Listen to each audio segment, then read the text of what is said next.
నమస్తే ఫ్రెండ్స్. ఈరోజు తెలంగాణ రాష్ట్ర అసెంబ్లీలో జరిగిన ఒక సంఘటన రెండు పార్టీల మధ్యలో కాదు, సమాజంలో కూడా ఒక దుమారం లేపుతుంది. అదేంటంటే ఈరోజు తెలంగాణ అసెంబ్లీలో బడ్జెట్ సమావేశాలకు గవర్నర్ని ఆహ్వానించి గవర్నర్ ప్రసంగం తర్వాత ఆలపించిన తెలంగాణ గీతం, దాని తర్వాత వచ్చిన వందే మాతరం గీతం టైంలో ఎంఐఎం పార్టీకి చెందిన అక్బరుద్దీన్ ఓవైసీ వారి ఎమ్మెల్యేలు సభ నుంచి వాకౌట్ చేయడం జరిగింది. ఇది నిజంగా రాజ్యాంగాన్ని అవమానించినట్టే. ఎందుకంటే అసెంబ్లీ అంటే కేవలం ఒక రాజకీయ వేదిక మాత్రమే కాదు, దేశ గౌరవాన్ని ప్రతిబింబించే సభ.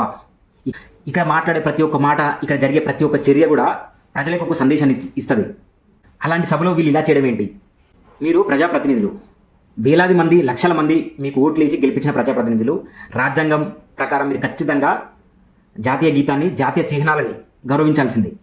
మీరు ఇంకా మీ పార్టీకి మాత్రమే ప్రతినిధులు అని చెప్పేసి అనుకుంటున్నారు, కానీ మీకు ఓట్లేసిన ప్రజలందరికీ మీరు ప్రతినిధులే, ఒక పార్టీకి కాదు. మీ ప్రవర్తన అసెంబ్లీలో కావచ్చు, బయట కావచ్చు, మీ ప్రవర్తన అనేది ఖచ్చితంగా జాతిలో, సమాజంలో ఒక ఐక్యతను చాటే విధంగా ఉండాలి. కానీ విభజనను పోషించే విధంగా, చీలికలు తీసుకొచ్చే విధంగా మీ ప్రవర్తన ఉండకూడదు.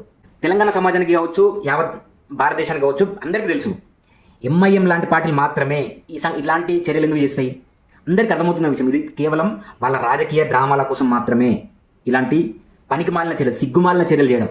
ప్రతి ఒక్క పౌరుడు భారత రాజ్యాంగం సూచిస్తున్న జాతి చిహ్నాలను, జాతీయ గీతాలను, ప్రతి ఒక్క గౌరవాన్ని కాపాడే విధంగా ఉండాలి.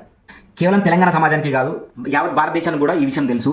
కేవలం ఎంఐఎం పార్టీ మాత్రమే పార్లమెంట్లో కావచ్చు, అసెంబ్లీలో కావచ్చు ఇలాంటి చర్యలకు ఎందుకు పాల్పడుతుందనంటే కేవలం వాళ్ళ రాజకీయ డ్రామాల కోసం మాత్రమే ఏం చేయలేక ఇలాంటి చిల్లర పనులు చేసి వాళ్ళ రాజకీయాల ఉనికిని సమాజంలో తీసుకురావడం కోసం, వాళ్ళ ఉనికిని కాపాడుకోవడం కోసం ఇలాంటి చిల్లర పనులు, నీచమైన పనులు చేయడం.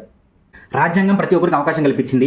ప్రతి ఒక్కరు కూడా దేశ సాంప్రదాయాలను, దేశ చిహ్నాలను గౌరవించాలని చెప్పేసి ప్రజాప్రతినిధులుగా ప్రత్యేకంగా మీరు అందరూ కూడా వాటిని పాటించి మాలాంటి వాళ్ళకి ఆదర్శం కావాలి. కానీ మీరు ఇలాంటి చిల్లర పనులు చేస్తే సమాజం మిమ్మల్ని మీకు ఎందుకు ఓట్లు వేసిందిరా బాబు అని చెప్పేసి అనేది నవ్వుకుంటారు.